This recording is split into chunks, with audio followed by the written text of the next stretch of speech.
TDP అరాచకాలపై రాష్ట్రపతికి ఫిర్యాదు చేసిన వైసీపీ నేతలు. ఏపీలో టీడీపీ దాడులపై రాష్ట్రపతికి వైఎస్ఆర్సీపీ ఫిర్యాదు చేసింది. అనంతరం ఆ పార్టీ నేతలు మీడియా సమావేశంలో మాట్లాడారు. ఏపీలో శాంతి భద్రతలను పరిరక్షించాలని రాష్ట్రపతిని కోరినట్లు వైఎస్ఆర్సీపీ మాజీ ఎంపీ విజయసాయిరెడ్డి తెలిపారు. ఏపీలో ప్రజాస్వామ్యం ప్రమాదంలో పడింది. వారం రోజులుగా టీడీపీ శ్రేణులు దాడులకు తెగబడుతున్నారు. వక్రీకరించే బుద్ధి చంద్రబాబు ఆయన పార్టీ నాయకులకే ఉంది అంటూ విజయసాయిరెడ్డి మండిపడ్డారు. చట్టం లేదు, స్వేచ్ఛ లేదు, న్యాయం లేదు, అన్యాయమే రాజ్యం ఏలుతుంది. బాధితులు ఫిర్యాదు చేస్తామన్నా పోలీసులు స్వీకరించే పరిస్థితి లేదు. ఎన్నో ప్రభుత్వాలు వచ్చాయి వెళ్ళాయి, కానీ ఇలాంటి పరిస్థితి ఎన్నడూ లేదు. వైఎస్ఆర్సీపీ కార్యకర్తలు వాళ్ళ ఆస్తులు లక్ష్యంగా చేసుకుని టీడీపీ శ్రేణుల స్వైర వ్యవహారం చేస్తున్నారు. మీరు టీడీపీ కార్యకర్తల గూండాల ప్రమాణ స్వీకారానికి ముందే చంద్రబాబు హింసను ప్రేరేపించారు. బాధలు చంద్రబాబుకు కనిపించడం లేదా అని విజయసాయిరెడ్డి మండిపడ్డారు. ఘనత ఒక్క చంద్రబాబు నాయుడికే దక్కుతుంది. ఈ రకంగా వక్రీకరించేటటువంటి బుద్ధి ఒక్క చంద్రబాబు నాయుడికి, ఆయన పార్టీ నాయకులకు మాత్రమే ఉందన్నటువంటి విషయం అందరూ కూడా గమనిస్తూ ఉన్నారు. ఈరోజు చంద్రబాబు నాయుడు గారి పరిపాలన ఒక ఆటవిక పరిపాలన అన్నటువంటి విషయంగా మనం అభివర్ణించవచ్చు.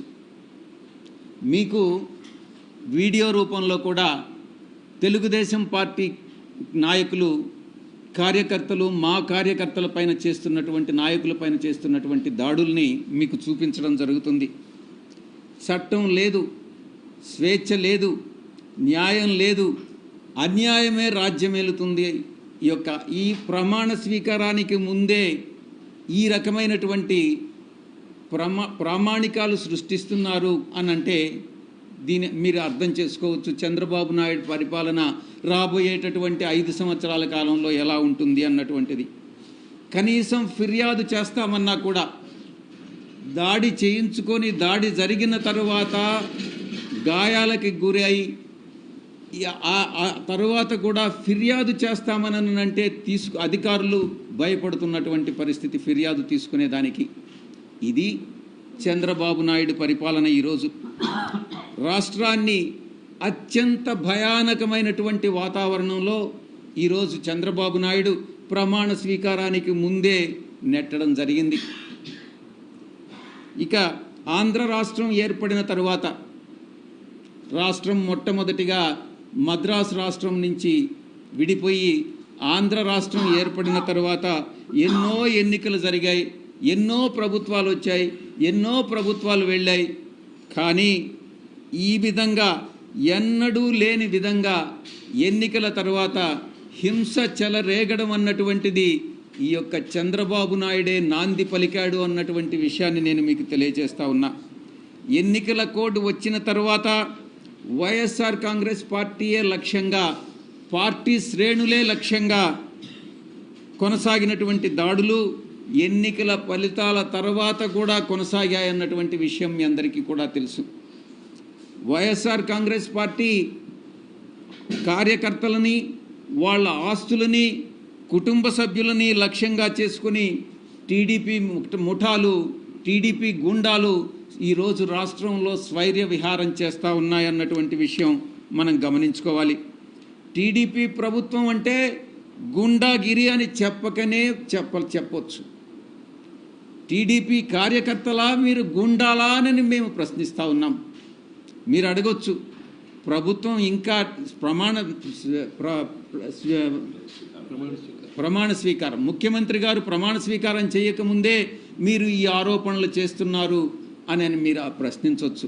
నేను ఒకటే సమాధానం చెప్తా ఉన్నా, ఉద్దేశపూర్వకంగా చంద్రబాబు నాయుడు ప్రమాణ స్వీకారానికి ముందే ఈ యొక్క హింసను ప్రేరేపించాడు అనేటటువంటి విషయంలో ఎటువంటి సందేహం లేదు. ప్రమాణ స్వీకారం చేసిన తరువాత ప్రభుత్వం బాధ్యత వహించాల్సి వస్తుందనని ప్రమాణ స్వీకారానికి ముందే వైఎస్ఆర్ కాంగ్రెస్ పార్టీ కార్యకర్తల మీద దాడులు జరపండి అనని ఆయనే స్వయంగా ఆదేశాలు ఇచ్చాడు అన్నటువంటి విషయం అంతర్గతంగా తెలుగుదేశం పార్టీ నాయకులు చర్చించుకుంటున్నటువంటి విషయం మీ దృష్టికి వచ్చే ఉంటుంది. దాడులని అడ్డుకునేటటువంటి వ్యవస్థలే కల్పించట్లేదు.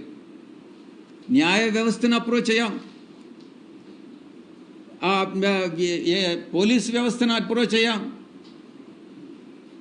రెవెన్యూను అప్రోచ్ అయ్యాం.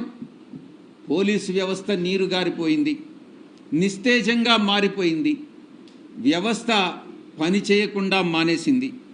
బాధితులు పడుతున్నటువంటి ఎవరైతే హింసకు గురయ్యారో, ఎవరైతే హింసకు లోనయ్యారో ఆ బాధితుల ఆక్రందనలు అన్నటువంటిది ఒక్కసారి చంద్రబాబు నాయుడు గాని ఆలకిస్తే, అదే ఆక్రందన తన కుటుంబ సభ్యులు చేస్తే ఎంత మనసు నొప్పిస్తుందో ఒక్కసారి చంద్రబాబు నాయుడు అర్థం చేసుకోవాలి అని నేను తెలియజేస్తా ఉన్నా. మన కుటుంబ సభ్యులు అదే రకమైనటువంటి బాధ అనుభవిస్తే మనం ఎలా ఫీల్ అవుతామో అదే ఇతరులు అనుభవించినప్పుడు కూడా ఒక నాయకుడిగా, ఒక రాష్ట్ర ముఖ్యమంత్రిగా మీరు కూడా అదే ఆవేదనతో ఆ యొక్క బాధలు తీర్చాల్సినటువంటి బాధ్యత ముఖ్యమంత్రిగా ఆయన మీద ఉంది అన్నటువంటి విషయంలో ఎటువంటి సందేహం లేదు. ఎన్నికల కోడ్ వచ్చిన తర్వాత, ఎన్నికల ఫలితాలు వెలువడిన తర్వాత 2 సందర్భాల్లో కూడా చంద్రబాబు నాయుడు, ఆయన కుమారుడు లోకేష్ ఇద్దరు కూడా ఈ రక్త చరిత్ర నేను అభివర్ణిస్తా ఉన్నాను. ఇది రక్త చరిత్ర, ఈ యొక్క చీకటి అధ్యాయంగా చరిత్రలో మిగిలిపోతుంది. 2024లో మొట్టమొదటిసారి చంద్రబాబు నాయుడు, నేను అనుకుంటాను 1999లో అధికారంలోకి వచ్చాడు. అది బీజేపీ పార్టీ వల్లనే. ఆ తర్వాత 2014లో అధికారంలోకి వచ్చాడు, అది బీజేపీ సహకారం వల్లనే. ఇప్పుడు 2024లో మళ్ళీ అధికారంలోకి వచ్చాడు, అది కూడా బీజేపీ సహకారం వల్లనే. నేను చెప్తా ఉన్నాను, ఈ హింస ఇలాగే కొనసాగితే రాష్ట్రంలో బీజేపీ కూడా, రాష్ట్ర ప్రభుత్వంలో బీజేపీ భాగస్వామి కూడా ఉంది కాబట్టి బీజేపీకి కూడా ఈ బాధ్యత వహించాల్సి ఉంటుంది అన్నటువంటి విషయాన్ని నేను స్పష్టంగా చెప్తా ఉన్నాను. ఈ చంద్రబాబు నాయుడు ప్రారంభించినటువంటి ఇది ఒక సాంప్రదాయం, మంచి సాంప్రదాయమా, ఇది మంచి ప్రెసిడెంటా కాదా అన్నటువంటిది చంద్రబాబు నాయుడు విజ్ఞతకే వదిలేస్తా ఉన్నాం.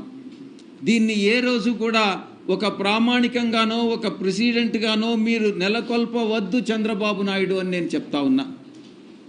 ఎందుకంటే